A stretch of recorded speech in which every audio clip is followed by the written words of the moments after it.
Nous sommes ici dans le petit port de Saint-Philippe et les rochers noirs que vous voyez là derrière ont été les théâtres du plus spectaculaire échouage de l'histoire maritime de la Réunion.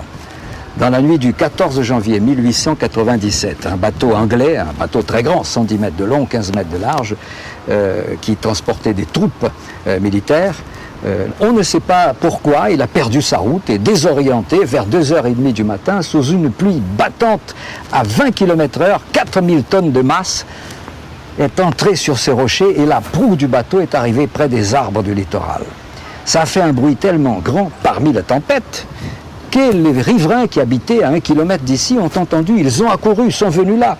Il y avait 1262 personnes à bord. 2 matelots indiens seulement sont morts parce qu'ils pris de panique, ils ont sauté dans la mer et les courants les ont emportés.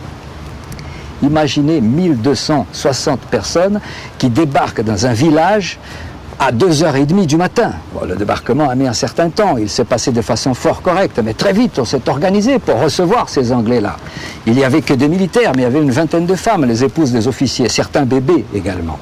Très vite, on a averti les autorités de Saint-Joseph, de Saint-Pierre. À Saint-Pierre, immédiatement, l'hôtel de M. Salahin a été mis à disposition. M. de Kervegen, M. de Villèle ont mis à disposition de ces Anglais leurs charrettes de façon à les transporter vers là-bas. La chance a voulu qu'au port de la Pointe de Galet, il y avait un autre bateau anglais qui a pu, 2 ou 3 jours après, embarquer ces naufragés.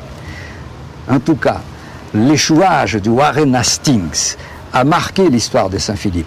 Pendant longtemps, cette carcasse de bateau est restée là. On ne pouvait pas, il était perdu à jamais.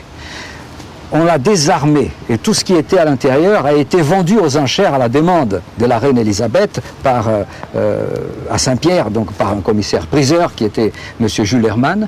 Et un remerciement à la population de la ville, la reine Elisabeth avait offert une horloge qu'ils ont mis dans l'église de Saint-Philippe, horloge qui est restée là, à marquer le temps pendant plus d'1 siècle.